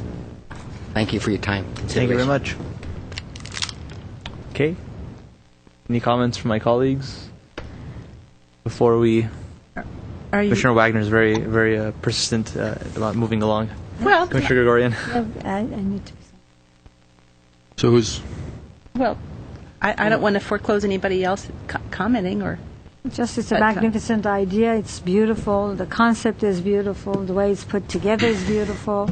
And the artist definitely, I've seen the catalog, made my day, looking through all the artwork. And then personally, I would like to ask about the concept of the color of the blue rose. That is later on. Yeah. Later on, after the meeting. I do hope that there will be an opportunity for members of the public to go to the pool, even if we're not staying at the hotel.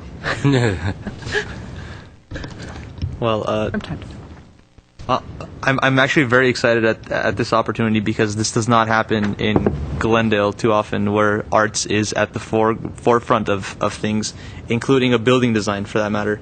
So this is, for me as an artist, a very encouraging prospect, and it's wonderful actually to see that planning staff is here, because the crossing over of how architecture is an art and is an art form, and it's actually happening within the overview of a city, which is fantastic. I mean, I'm a pianist, so I can't really design a building very well, let alone draw a straight line. But I think for me, from my perspective, it's all coming together through DSP. I'm very happy to see that. Should we ask if any of our city staffers want to give us a little insight, as in what do they think? They shouldn't. Yeah, that's probably not. Yeah, shouldn't. Okay. The question. Personal opinion. Yeah, Commissioner Gregorian. Well, I have several comments. I think the comments I have to make are in three parts. The first part is the building and the artwork. The second part is this the cost breakdown that was given to us as a budget. And the third part is generally about that 1% that was mentioned before. So I have not really formulated my thoughts, but I will try to be as cohesive as possible. The building, knowing Mr. Alajajan, in my view, I think he is one of the best architects that lives in Glendale and works in Glendale. And I really appreciate all his designs that I've seen from him before. And this building, together with this building, the way it looks is absolutely what we need and fits in the area. So I congratulate Mr. Alajajan for this, and also for the planning and redevelopment staff for encouraging projects like this. As a little footnote to Mr. Mohil, I'm sure the planning staff have checked all the requirements of the setback height, etc., of this project with the downtown specific plan, and I wouldn't even imagine if it wasn't complying with the codes, they would approve of it. So, and again, we are not the body to discuss that, but just as a clarification to Mr. Mohil.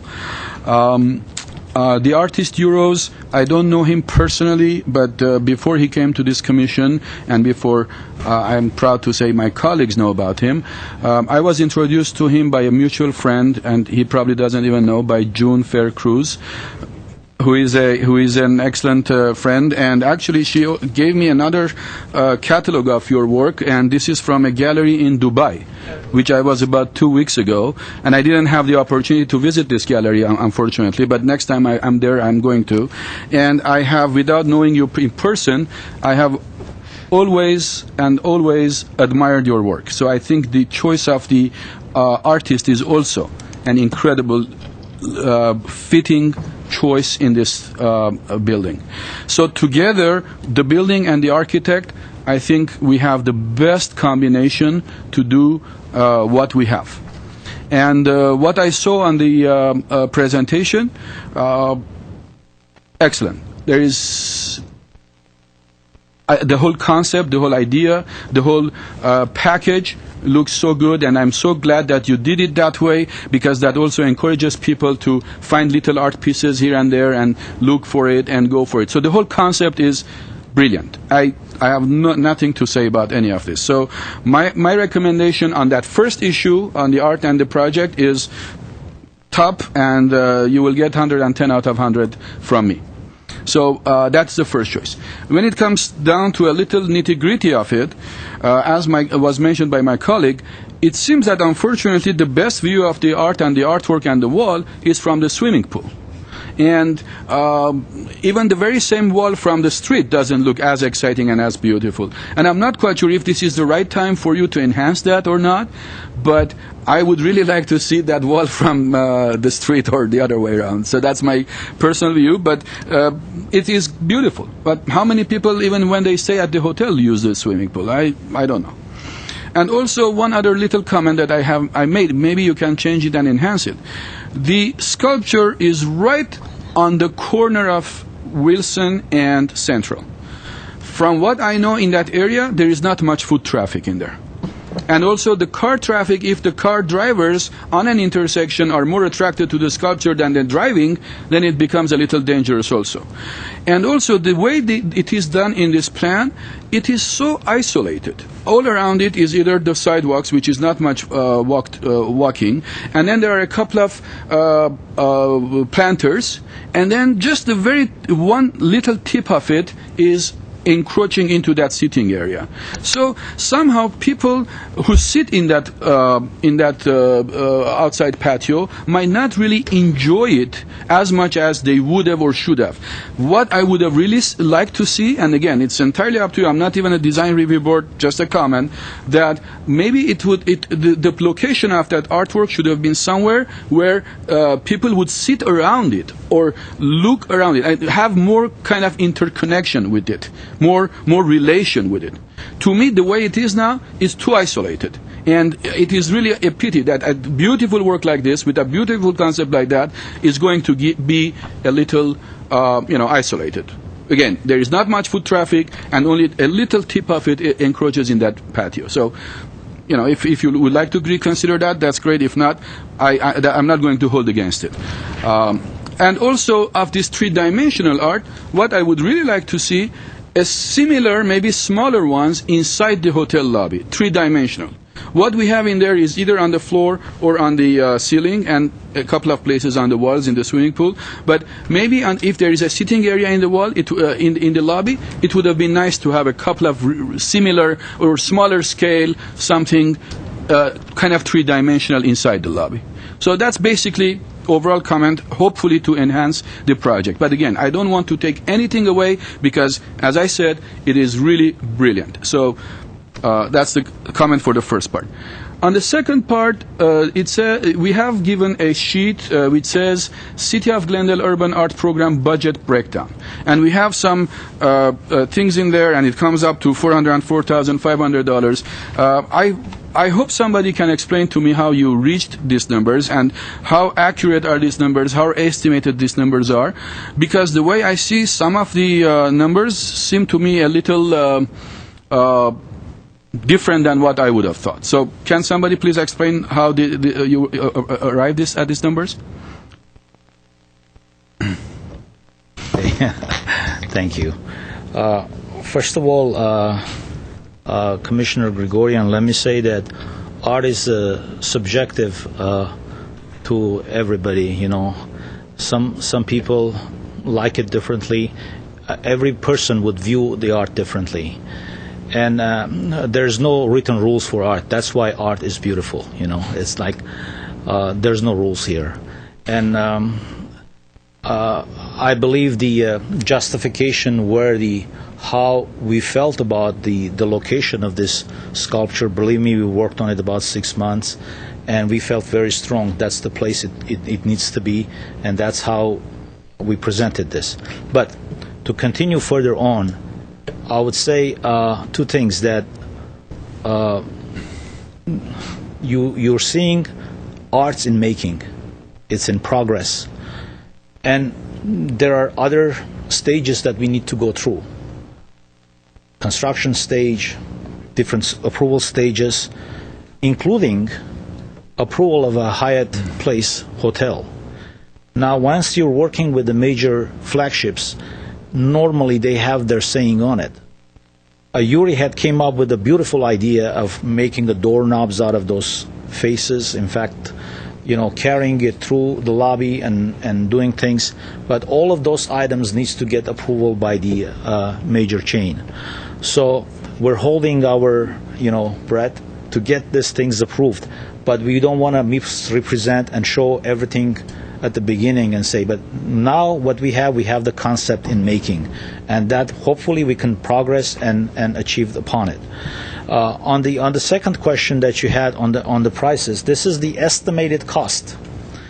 What we have done, based on Yuri's estimate and the molding companies, the people who work. These are some of the samples. We actually took small samples and estimated based on what is it going to cost, and based on the materials we already have the. Yeah, this is stainless steel, piece of stainless steel, but the actual piece you're going to see. It's very beautiful but very expensive materials. Yeah, most of them are estimated based on the manufacturers. And if you see it in that detail, we didn't just come up with numbers. We did a research. Yeah. And so. That's beautiful. Yeah. So if you see it, it's all achievable. There's nothing being proposed here that we would not be able to do. So and in the meantime, and also let me reemphasize this: art is priceless. If it's in the paper 400,000 now, you never know. In some 10 years that may be worth. If Yuri gains more name, we'll all be winning here. It may be a $10 million. So that is right now, it's an estimated budget to achieve what you're seeing on the proposed project.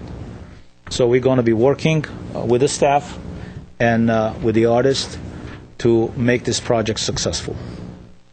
Thank you. Could I say? Commissioner Terhovanes. I was dying to say this because I have to run. As Mr. Alajajian said, art is very subjective. Now, feeling a little bit more closer to him because that's the area that I work a little bit on the site.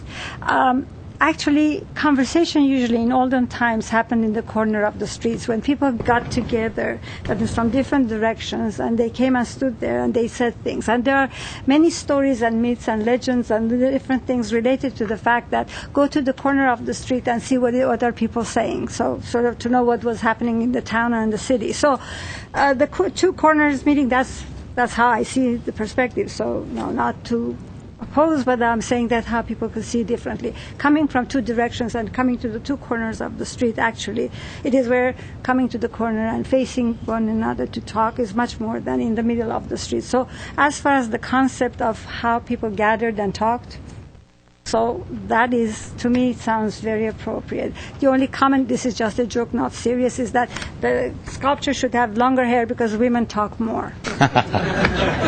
And thank you very much.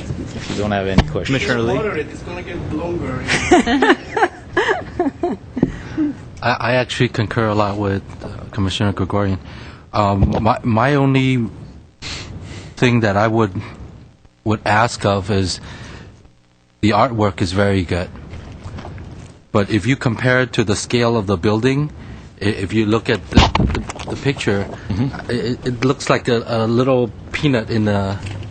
Right. Maybe to scale it a little larger, because like I said again, you want people to see it, and like I said, I hate to use the word, don't be stingy with it, and just the few people driving will see it, because then if you can see it from across the street from the other buildings, you see a big emblem. Right. What reminds me of that is I don't know if you've been to Miami. You see the two high-rises with the big hole inside. It's something that you can see from far away, and you can see a big hole in the building. Yeah, architectonica building. I think that would add more drama to the building and really, really highlight the arts. And then as for some of the tiling, I'd recommend the same thing, because in looking at the scale on the floor, a little 12, is it 12 by 12 tile? Or no, it's larger than that. Larger, okay. They're 2 feet by 2 feet. In some areas, they're going to get larger and smaller. Oh, okay. As I said, this is in concept and making. And if you look at some of those photos that is provided on your booklet, there's a human scale next to the sculpture, and we don't want the sculpture to overpower the scale, human scale. It is very, very important. It's not just viewing from the top, because nobody views from the top the building except the people who are in a helicopter. You have to relate yourself to the scale of the building and to the human scale or scale of the sculpture when you're walking or driving in that proportion. So the proportion, I mean, the size of that sculpture with the pedestal, I think we're proposing close to 15 feet. 13 feet, yeah. Something like 13 feet, which means a bit higher than the ceiling, the top of the sculpture. Yeah, that's just for clarification. Thank you. Is that all the comments? Well, saying all of that, this is just a recommendation to make it better. I've already made my comment in Absolutely. the first we understand, and as I try to respond, this is still in the making because this kind of art is not made in one day. We are still in a process of refining, redefining it, and with the comments and the helps, it gets better and better every day. Are you ready for? I'll make a comment and then a motion. Yeah, let's make the ready? the comment first. Yeah, see the comment first. Oh, well, the comment was I was just... going to make a comment, but that's okay. With respect to there not being much foot traffic, I think there will be a good deal more foot traffic. And when I saw the windows from the exterior, you will have. I think of the windows on the Methodist Church. And how those change with the lighting at different times of the day. And I think as this light comes down through the pool, I'll take to walking on that block to see how they reflect at different times. I forgot to comment on that. The wall carries on the fragments also within the glass of a piece of the conversations. And those fragments, we don't want to expose everything at once and then put it in a blank facade and say, look, this is the painting, or this is the sculpture, or this is the art piece. We want the people who walk by or drive by to discover this slowly, and more you limit their attention in a few locations, more interested the human mind becomes, and more they start searching for the ultimate answer, which leads you to the corner with the conversation piece. So that's how we view this thing. So you don't agree that it is very isolated? Okay. It's subjective. Just to sum up, I mean, we'd all like to see. I mean, we'd like to see a whole building be a work of art. But I mean, and it is to a certain degree. But I mean, in what we're looking at, we have to realize that this is just. I mean, this is just the beginning of what the possibilities are. We have to look at this as a stepping stone, not as we want this, and of course it can always be bigger. I'm an artist myself, so I don't understand rules as well as maybe I should sometimes. But let's take this as a stepping stone, and hopefully with the continuation of our commission. Yes, Commissioner Lee. Just a quick clarification. Is this across the street from the Big Five? Yes. Okay. So in comparison to that building, what you're going to see? Yeah. It's okay. It's going to be. I think this is going to be a great project, but I'll pass it over to my colleagues in the motion. I'm ready. I move we recommend to the council approval of this art proposal. I second that. All right, roll call, please.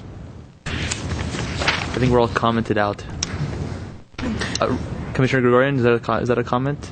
I don't have any comments. Okay. You sure? The only comment I said I had three. The third part, which is regarding that 1%, is going to be a future discussion. I'm not going to discuss it today. Okay. Thank you for sparing us for the third item. Yes. Moving right along with roll call, please. Commissioner Stepanian? Commissioner Lee? Yes.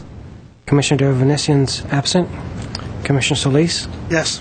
Commissioner Wagner? Yes. Commissioner Gregorian? A very emphatic yes. Chairperson Kivanian? Yes. Okay. Next item, please. Reports. There are none. Next item, Commission staff comments. Yes. Mr. Grant. Mr. Chair and Commission members, if I may, I want to just clarify an answer that I gave to Commissioner Lee just a little while ago about the Rachmaninoff, I'm sorry, advisory committee. He was asking, whether it's going to be ad hoc or advisory. It will be advisory, but I do want to mention that for the chair and Commissioner Gregorian, because you're meeting with the two members of the Park Commission, it will be subject to the Brown Act, so meetings will have to be noticed, but our city staff will help you with that, okay? Great. Okay.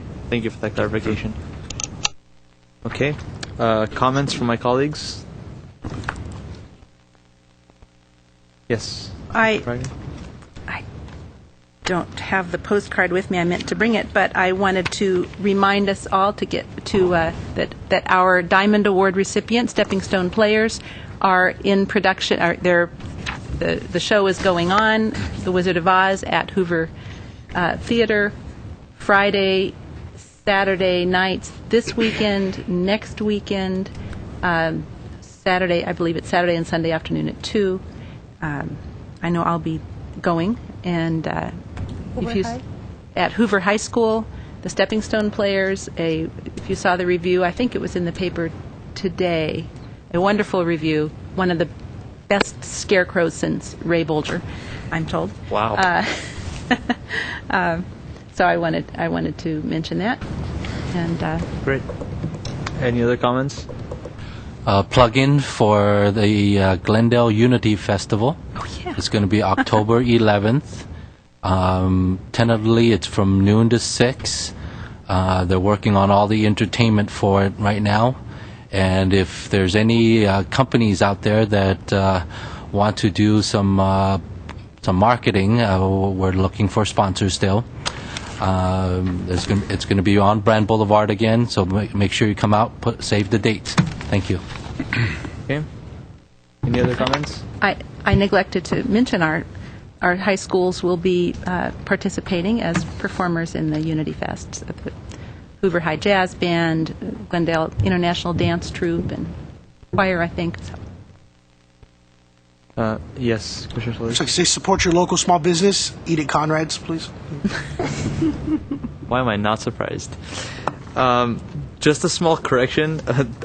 I found this still quite interesting. In the Glendale News Press, Commissioner Gregorian was quoted as being the chair, and I think 7 or 8 months into it, I think I've earned the title of chair, but apparently not. Just a funny side note. Once a chair, always a chair, huh? Yeah, exactly. I never get that mistake. So, well, I can't think of any other comments from my colleagues. Nothing. Okay. Next item. Written communications, I have none. Okay. Following We item. don't have any cards for oral communication back there. That was earlier in the meeting. Oh, I'm sorry. Okay. All right. With that, we're adjourned. Great. Thank you. That wasn't my job.